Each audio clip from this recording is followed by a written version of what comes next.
Le projet lauréat du concours d'architecture est issu d'un concept poétique inspiré des vers de Rainer Maria Rilke. Les tours, les chaumières, les murs, même ce sol qu'on désigne au bonheur de la vigne ont le caractère dur. Mais la lumière qui prêche douceur à cette austérité fait une surface de pêche à toutes ces choses comblées. Les tours médiévales érigées sur l'ensemble du territoire valaisan inspirent le projet et le lient au territoire cantonal. À l'inverse de la maison rose érigée sur son socle, le complexe s'inscrit en creux dans la pente.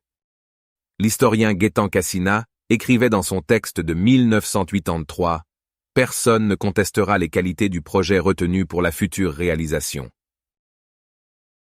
Privée à l'ouest de son terrain naturel, la maison rose est engagée dans le projet primé et dans celui-ci seulement, il faut le relever, dans un dialogue avec le futur bâtiment. Doit-on craindre qu'il y ait rapport de force? Et il concluait plus loin, en tout cas, le projet de Christian Beck s'inscrit à cet égard dans la tradition valaisanne, déjà bien ancienne des récupérations. Notre unique vœu, que cette opération ne devienne pas ici synonyme de trahison. À la question de Pierre-Marie Épinay, quid du projet de collège Assières? L'historien Cassina confirme l'intérêt de la maison rose conservée par l'architecte. Finalement, malgré les tergiversations innombrables, le collège de Sierre n'a pas pu être implanté à 2 pas de la maison château du peintre Edmond Billy. Cette bâtisse aurait effacé la maison rose, chère aux artistes. Est-ce mieux ainsi? Écoutez, en tant qu'historien de l'art, et qui m'occupe aussi dans ce contexte-là d'urbanisme, on peut toujours regretter que certaines choses ne se fassent pas. Parce que l'urbanisme, c'est pas uniquement conserver ce qu'on a de bien d'ancien, c'est justement créer du neuf, faire du bon. Et peut-être que le collège eût été un apport sensible. La question de Pierre-Marie Épinay et la réponse de Gaétan Cassina légitiment la présentation du projet développé. Les techniques de modélisation contemporaine. Les images et films illustrent cette réponse. Les qualités du projet unanimement reconnues et clairement soulignées par l'historien Cassina, immédiatement après le concours dans son premier article, et la crainte d'un rapport de force évoqué sont contradictoires. En l'absence d'avis d'historien sur la Maison Rose formulé à l'intention des services publics, l'organisateur du concours a indiqué qu'elle pouvait être démolie.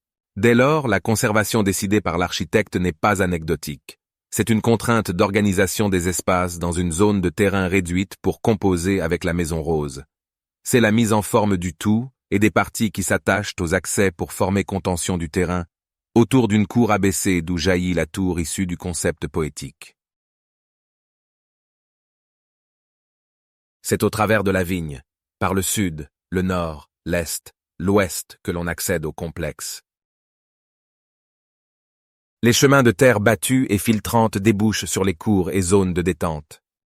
C'est bien un projet construit dans la vigne et pas une vigne autour d'un projet. Les chemins perméables de terre et de pierre mêlées, ainsi que le petit pont au nord, aboutissent aux cours d'accueil et de récréation, végétalisés sur un sol similaire qui renforce l'insertion du complexe dans son contexte.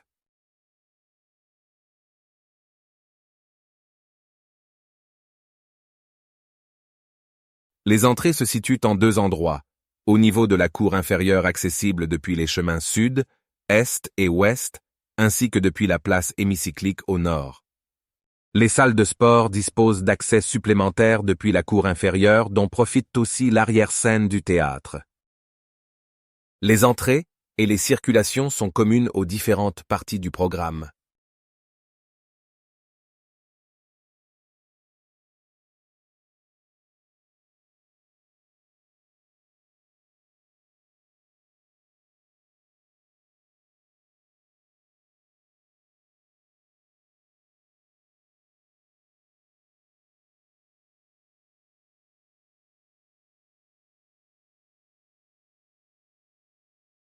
Les sanitaires et locaux d'entretien sont répartis en 3 endroits, au sommet de la tour, au niveau des salles spéciales et au sous-sol. Symboliquement et pour limiter les trajets, la direction, l'administration, et les professeurs sont situés au centre du complexe, tant en plan qu'en coupe. Les 16 salles normales de l'école de commerce sont réparties sur 4 niveaux principalement accessibles depuis la route de Glaret et la cour supérieure. Les 16 salles du collège sont réparties sur 4 niveaux dans les ailes Est et Ouest.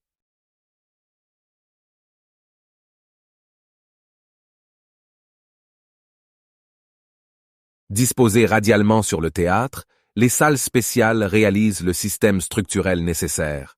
Elles sont éclairées zénitalement et 2 salles s'ouvrent sur le couloir pour en permettre d'autres usages comme des réceptions ou expositions. Les 2 salles de sport apparaissent au sud. Elles occupent le sous-sol avec les vestiaires et les sanitaires communs aux autres fonctions, notamment au théâtre. 2 accès supplémentaires situés de part et d'autre de l'ascenseur de la tour desservent le sous-sol et l'arrière-scène. Les salles de sport et les autres fonctions liées par un système de circulation éclairé zénitalement permettent d'utiliser ces surfaces pour des activités d'exposition.